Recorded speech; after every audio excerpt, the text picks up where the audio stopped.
Bom dia ou boa tarde, gestores, né? Dependendo do horário que vocês vão assistir esse vídeo. A intenção desse vídeo para vocês é prestar mais alguns esclarecimentos sobre a organização do nosso diário, né? Do diário escolar nesse ano letivo tão complexo, tão diferenciado. Então, na reunião que nós tivemos, a gente tratou de como seria a organização do diário escolar. Como tinha falado para vocês, conversando com Dona Eliane, seria cruel e desumano a gente enviar para as escolas um diário padrão, como que a rede costuma utilizar, e pedir que o professor fizesse o preenchimento desse diário, independente de aula remota ou presencial, preenchesse esse diário desde fevereiro. Então seria cruel. Então o que é que nós pensamos, como já deixamos claro para vocês, e vamos deixar claro mais uma vez, como será a organização desse diário. E a intenção desse vídeo é para que as escolas entendam como será essa organização. Sei que a gente já orientou, mas que ninguém possa fazer diferente, que a gente siga no mesmo alinhamento. Então o que é que a gente pensou? Os monitoramentos semanais que todos os professores fazem da educação infantil até os anos finais, esse monitoramento semanal deverá ser impresso desde a primeira semana de maio, de 11 de maio, que foi quando iniciamos as aulas remotas. Deverá ser todos devidamente impressos, assinados a cada semana pelo gestor e pelo coordenador. Você vai lá ver que tem esse espaço para essa validação. Então, a cada semana vão imprimindo desde maio e colocando numa pasta, né, que cada professor terá essa pasta. Junto desses monitoramentos, vocês vejam como a gente vai organizar, teremos a listagem completa dos estudantes da turma, aquela listagem da matrícula inicial, né? Desde fevereiro. Então, na pasta, além de conter cada monitoramento semanal devidamente validado e assinado pelo gestor e o coordenador escolar, deverá ter também a relação dos alunos. Essa pasta a gente passou para vocês, até deu uma pasta a vocês, para que vocês pudessem ir organizando esse material, né, que vai compor o diário de cada professor. E se ela não for suficiente para botar todos esses monitoramentos, que a gente sabe que tem muito professor que gosta de ser bem expressivo, escreve muito, então vocês vão anexando outra pasta, ou vão substituindo por uma maior, né? Se a escola não tiver condição de comprar, nos peçam aqui na Secretaria da Educação, que a gente fornece. Mas a gente acredita que essa pasta de largura 4 centímetros, ela vai ser suficiente para botar esses monitoramentos, até porque é um por semana. Então, como já foi falado, identifica nessa pasta o nome do professor, né, no caso da educação infantil e os anos iniciais. Identifica na pasta o nome da escola, o nome do professor e a sua turma, né, e o ano lá, 2020, contendo tudo isso. Além de nessa pasta conter tudo isso, vai conter uma ficha para cada aluno de desempenho e participação, que é uma ficha de avaliação qualitativa. Então, essa ficha que a gente orientou, já passou para vocês e orientou que a secretaria, até já por meio de informatizado, né, digitar o nome do aluno na idade que pede, passar para o professor já essa lista bem arrumadinha, para que o professor comece a fazer a avaliação do aluno. É interessante que quando vocês prepararem essas fichas por turma de cada aluno, coloquem uma pastinha classificadora de papel, se for possível. Se não, tente colocar um grampozinho, deixar tudo junto, porque é interessante que essas fichas fiquem, a partir de agora, quando vocês prepararem, com o professor, porque ele vai precisar estar com elas em mãos para que ele possa ir acompanhando os meninos que estão participando na rede, né? Vão acompanhando devidamente, e quando for em janeiro, que é a última etapa de avaliação, eles passam para vocês e vocês vão colocar nessa pasta, junto com o monitoramento, listagem de aluno, que vai constar como registro do diário escolar de 2020, tá certo? Então, falando um pouquinho dessas fichas, eu sei que vocês já orientaram o professor.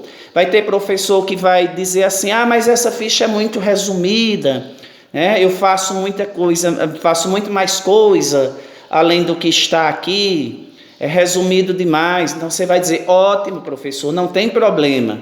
Essa ficha é o que a secretaria sugeriu como resumo geral, para que a gente tenha uma ideia, né? Uma ideia mínima do comportamento do aluno nesse período remoto e chegue a validar, no final do processo, chegue a validar, fazer um diagnóstico final desse aluno e tomar uma providência, né, para ele. Então, uma providência em se tratando, digamos, até de aprovação, que como já sabemos, né, pela orientação do Conselho Nacional de Educação, a aprovação será, eles orientam, não está colocado como diretriz, como regra, mas orienta que a gente pense bem e trabalhe com aprovação automática.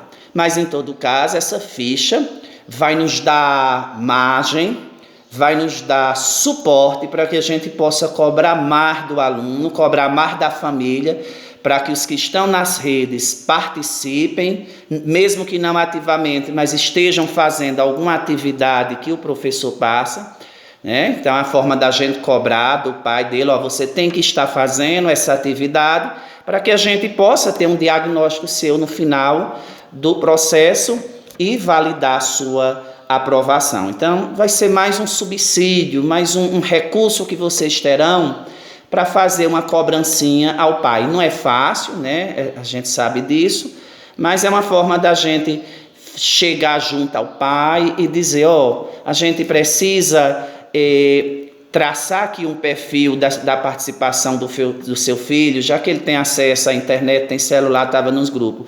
Peça para ele participar, mesmo que não ativamente, mas que faça. Alguma atividade esteja nos mandando para mostrar que ele está ativo.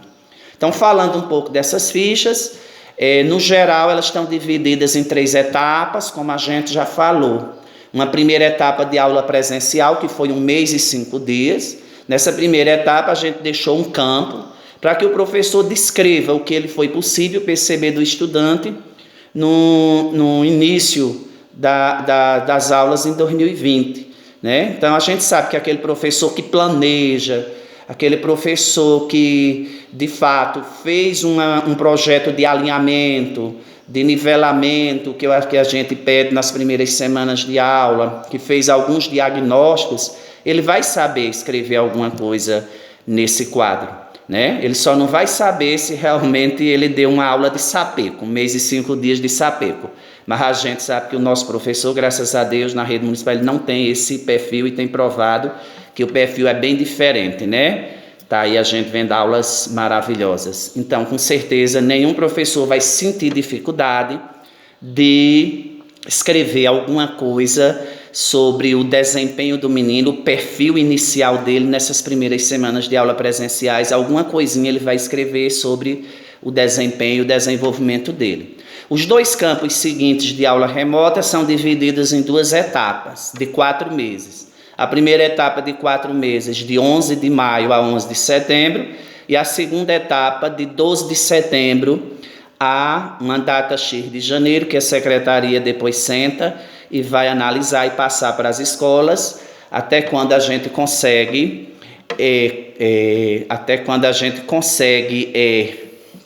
cumprir as horas letivas e os dias letivos e indica as escolas para que o trabalho seja concluído.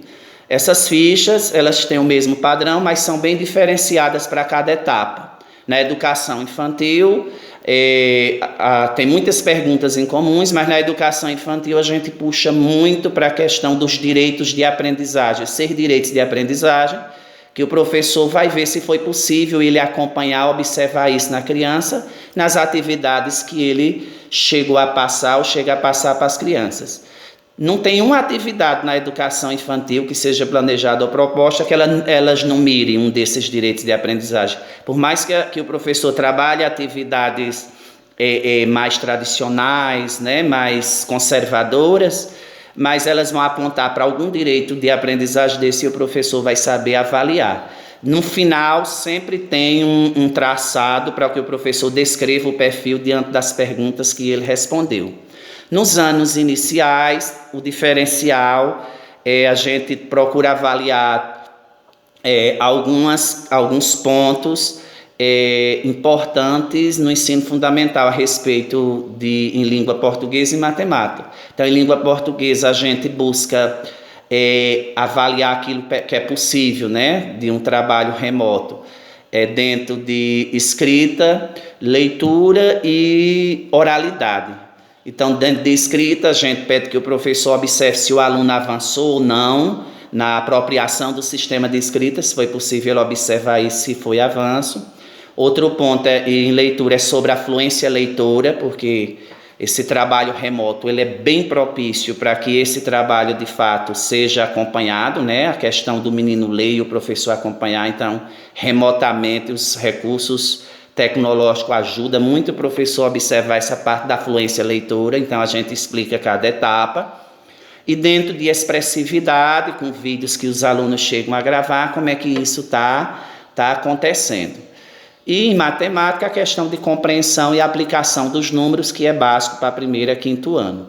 No ensino, nos anos finais do ensino fundamental, as perguntas são bem objetivas, valendo para todos os componentes, que é sobre as habilidades, se o professor está conseguindo trabalhar alguma habilidade, se está possível, alguma habilidade específica de cada área, e se é possível ele acompanhar isso, como é que o aluno se encontra. Pronto, então as fichas elas têm esse detalhe, acredito que vocês gestores ficaram bem esclarecidos na reunião que tivemos. Então, no geral, é isso. Para o aluno que não está participando, a escola junto com o professor tem que buscar meios de enviar tarefas, né? Tarefas para ele impressa, para que essa avaliação também seja feita, né? Ele vai dizer que o aluno não está na rede, mas isso não quer dizer que o aluno vai ser esquecido, né? A escola, junto com o professor, vai fazer uma busca desse aluno, mesmo que ele não tenha celular e acesso à internet, procurar ver alguma tarefa impressa que ele fez e ele faça, para que possa ser avaliado também, a gente chega a um diagnóstico dele. Então,